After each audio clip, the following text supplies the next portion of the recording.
Bienvenue à tous. Notre focus du jour reçoit comme invitée une femme au talent hors norme. Elle incarne une créativité plurielle, nourrie par des expériences riches et transversales. Son principal langage, c'est à travers des œuvres grandeur nature dans l'art plastique. Maximilienne Adouké, vous êtes artiste plasticienne. Merci d'avoir répondu à notre invitation. Merci beaucoup. Vous êtes aussi étudiante en parcours licence en marketing communication à l'École supérieure des affaires. Comment êtes-vous parvenue à développer ce talent dans l'art plastique? D'accord. Merci beaucoup de me recevoir sur ce plateau aujourd'hui. Donc, par rapport à mon art, à la manière dont je fais mon travail, j'ai commencé il y a de cela quelques années en tant qu'artiste de bas niveau. Je pourrais dire que je ne maîtrisais pas vraiment ce que je faisais, mais avec le temps, avec l'expérience et avec peut-être assez de pratique, j'en suis arrivée là où je suis actuellement. Comment vous avez su que vous aviez ce talent en vous?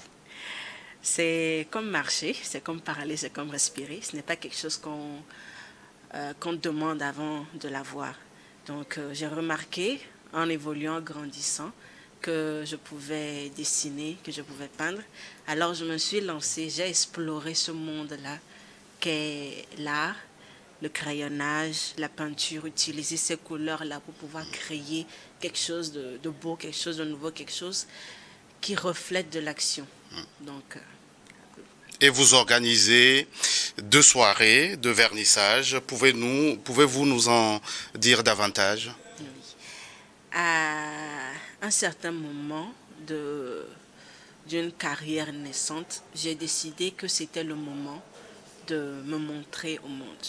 J'ai décidé qu'il était temps de montrer aux spectateurs, au peuple togolais et même au monde entier ce que je fais. Donc j'ai pris la décision d'organiser une exposition d'art plastique qui se tiendra le 6 et le 7 novembre 2025 à CFAO Mobility, ou anciennement connu Sika Toyota. Déjà à partir de 18h, ça commencera. Donc j'espère avoir l'attention de beaucoup de personnes qui viendront partager avec moi ce que j'ai réalisé. Alors pourquoi cette exposition en 2 temps? Il s'agit de résoudre un problème de flexibilité. Déjà pour moi, parce que j'ai assez d'œuvres et j'aimerais que tout le monde prenne le temps de regarder, de consommer et de digérer toute cette beauté-là. Et aussi, par souci pour ceux qui sortent du travail déjà à 18h, venir le jeudi, ce n'est pas évident pour tout le monde. Donc, je me suis dit, pourquoi pas jeudi et vendredi? Ceux qui ne pourront pas être là le jeudi pourront être là le vendredi. Et ceux qui pourront être là pour les 2 journées aussi, c'est toujours beaucoup plus d'amusement pour tout le monde. Alors quel est le thème ou le fil conducteur de cette exposition? Arrivé à un moment, je me suis posé une question. Je dessine, je peins, je sors des choses de l'intérieur de moi. Mais d'où est-ce que tout cela provient? Alors, j'ai fait ce petit exercice-là. J'ai repensé à toute ma vie, à mon passé, à mon présent et aussi à ce que je pourrais être dans le futur. La réponse à cette question que j'ai trouvée, c'est que si je ne l'avais pas à l'intérieur de moi, si je n'avais pas ce talent-là enfui en moi, je n'aurais pas pu le faire sortir. C'est la même chose pour tout un chacun de nous. Donc, c'est par là que m'est venu le thème principal de ma première exposition, à la découverte de mon âme. Et j'essaye au fait de sortir ce sujet-là et de le placer devant chaque personne pour que chaque personne se l'approprie, ce qui est devenu à la découverte de l'âme. Donc par ce thème, j'invite les gens qui seront présents à l'exposition de redécouvrir leur intérieur. Parce que je parle souvent d'émotions. La vie humaine est bondée d'émotions. Chaque matin, à chaque fois qu'on se réveille, on fait quelque chose, on ressent toujours quelque chose. Alors je veux par ce thème-là inspirer d'autres personnes à se sonder intérieurement. Est-ce que vous rêvez de faire vraiment carrière dans l'art plastique? Oui, c'est un objectif principal, c'est mon objectif principal de faire carrière dans l'art. de me développer et de devenir une artiste à plein temps. Est-ce que vous avez des personnes qui vous servent de référence? Actuellement, la personne qui m'a servi de référence en premier, c'est mon oncle, un peu éloigné peut-être du côté de ma mère, Jimmy Hope. Je me rappelle quand j'étais enfant, on avait eu l'occasion quelquefois d'aller le voir à la maison. Donc ça m'a plus inspiré à déjà continuer, à me dire que c'est possible d'avoir une carrière dans l'art. Donc par cela, j'ai continué et j'en suis arrivée là actuellement et j'espère pouvoir continuer à gravir les échelons jusqu'en haut. Voilà. Faire carrière dans l'art plastique, ce n'est pas sans difficulté. Est-ce que vous explorez déjà les défis auxquels le secteur est confronté? Oui, je viens à peine de commencer. Je ne pourrais pas m'étendre sur le sujet, mais il y a un souci de visibilité déjà. Parce qu'avant que l'on ne puisse s'épanouir dans ce domaine, il faut attirer l'attention des galeries d'art, des collectionneurs, de ceux qui pourront ou bien voudront bien s'approprier de vos œuvres. Parce que nous ne sommes pas sans savoir que dans ce monde, l'économie est quelque chose qui nous motive souvent pour avoir une vie aisée. Donc le souci serait de transformer ce talent-là, ces œuvres-là, en une chose marchande qui pourra m'apporter à moi de l'avancement et apporter au consommateur, à celui qui achète, une satisfaction. Et aussi, comme j'attire toujours l'attention dessus, à cet intérieur-là que cette personne pourra découvrir en achetant ces œuvres-là. Alors, quand vous parlez de galeries, est-ce que ce sont des galeries en Afrique ou ailleurs? N'importe où dans le monde, tant que c'est une galerie, tant que c'est une personne ou bien une entité qui est intéressée par mon travail, ça passe. Pour ce début d'exposition, vous n'avez pas choisi un endroit au hasard. Pourquoi le choix de CFAO Mobility? CFAO Mobility est mon lieu de travail. J'y passe la plus grande partie de mes journées. Et à cet endroit-là, je ressens beaucoup d'émotions. Je ressens de la peur, je ressens de la frustration des fois, de la colère. Mais la plus grande partie, je ressens de la paix, de la quiétude, de la joie. Parce que je suis dans une famille là-bas qui me procure beaucoup de sensations fortes. Je rencontre beaucoup de personnes qui m'apprennent un grand nombre de choses sur la vie. Et j'ai eu cette grande gratitude-là d'avoir par mon directeur général, M. Boubacar Bari, la possibilité de m'offrir ce lieu pour m'exhiber pour la première fois. Donc c'est un très grand honneur pour moi de pouvoir mettre mes œuvres à côté des véhicules de grandes marques qui sont déjà là et aussi m'approcher un peu de ce luxe-là. Pour une artiste plasticienne qui fait ses premiers pas dans ce domaine, le visiteur peut se poser des questions. À quoi devrais-je m'attendre? Et s'il faut répondre à cette question, qu'est-ce que vous lui direz? Pour cet événement qui est en train d'arriver, ce sera surtout du partage. Ce sera surtout de la découverte. Ce sera surtout un moment où chacun rentrera dans son fort intérieur pour chercher ce qui est enfui, comme je l'ai fait et comme je vais l'exposer dans ces 2 soirées de vernissage. Donc j'invite le spectateur à être à l'aise, à être lui-même. Et quand il sera sur place, je l'invite à regarder chaque détail. Parce que chaque détail, chaque couleur, chaque contraste mène à quelque chose de puissant. Quand vous êtes prête à peindre un tableau, j'ai juste envie de vous poser cette question. D'où vous vient l'inspiration? Alors, comme je l'ai dit plus tôt, l'inspiration me vient la plupart du temps des émotions que je ressens. Donc, lorsque je me réveille un matin, la plupart du temps, je suis de bonne humeur. Ceux qui me connaissent le savent. Donc, je me pose des questions, je réfléchis à ma vie, je réfléchis à tout ce qui m'entoure. Il y a l'influence extérieure aussi qui impacte. Donc, à chaque fois que je me mets dans cet état-là, ça me vient, des images me viennent. Et quand j'ai la possibilité, j'essaie d'enregistrer cela dans un carnet de croquis. Quand je ne peux pas, je me jette directement à l'eau quand je suis devant mes tableaux. Et je commence. Des fois, j'avance vers l'inconnu. Je ne sais pas ce que je produis, ce que je fais, jusqu'à ce que je ne finisse et que je découvre la stupeur, la beauté de la chose que je viens de produire. Est-ce que, je ne sais pas comment le dire, est-ce que vos parents Oui. ont eu à se prononcer sur ce talent que vous développez aujourd'hui, que le monde ou le public va bientôt découvrir, et quelle a été la réaction?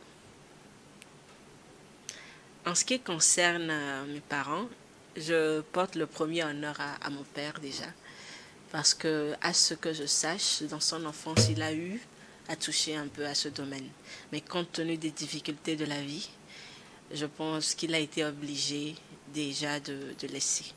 Donc, déjà, je l'exhorte, je passe par là pour l'exhorter à, si jamais un jour, À reprendre le pinceau? à reprendre. Et j'aimerais beaucoup peindre avec lui dans des conditions vraiment intéressantes. Je remercie aussi ma mère et ma belle-mère qui n'ont jamais arrêté de me soutenir, de me pousser. Même comme moi-même, je me disais que ce n'est rien, c'est banal. Eux, ils disaient c'est extraordinaire. Donc ça m'a permis d'avoir confiance en moi, de pouvoir évoluer dans ce domaine-là et de m'accrocher à quelque chose. Alors, vous parlez de la manifestation de l'âme. J'ai envie de savoir comment s'exprime-t-elle à travers vos œuvres. Alors, donc, comme je l'ai dit, mes tableaux parlent d'expériences personnelles et aussi d'expériences, je peux dire, tout ce qui se passe autour de moi. Je suis consciente des réalités de mon pays, je suis consciente aussi des réalités de ma famille, des gens que je connais et des gens que je ne connais pas. Donc, lorsque je peins, les descriptions de mes tableaux retournent souvent à l'expérience humaine, à tout ce qui fait qu'on rit, qu'on pleure. C'est assez vaste. Donc, cette manifestation-là, au fait de mon âme, j'essaie de prendre quelque chose qui est à l'intérieur de moi, de le sortir, le montrer à celui qui me regarde comme un miroir pour que lui aussi puisse faire la même chose.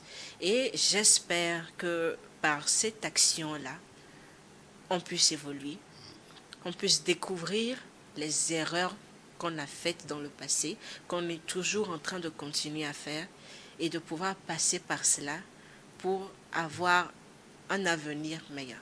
Comment ce travail a-t-il évolué chez vous ces dernières années?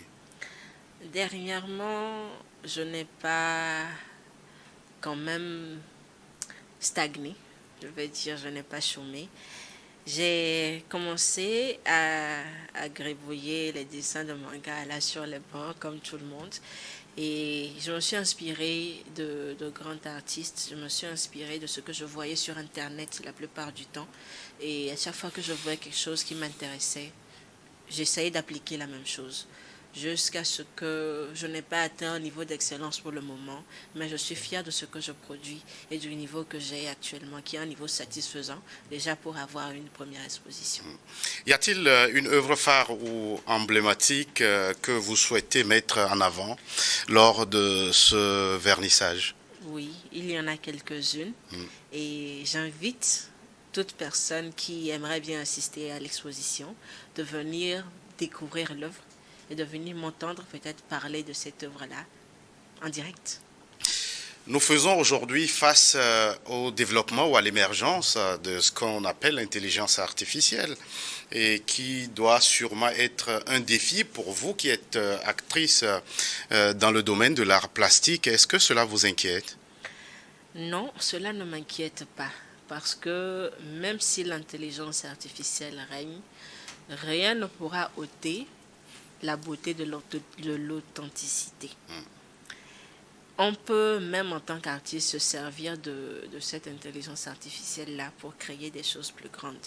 Parce que certes, Le cerveau humain est une machine complexe et pleine de surprises, mais lorsque nous essayons la plupart du temps d'imaginer ce qui est à l'intérieur de nous et de le faire ressortir, les détails peuvent être un peu flous.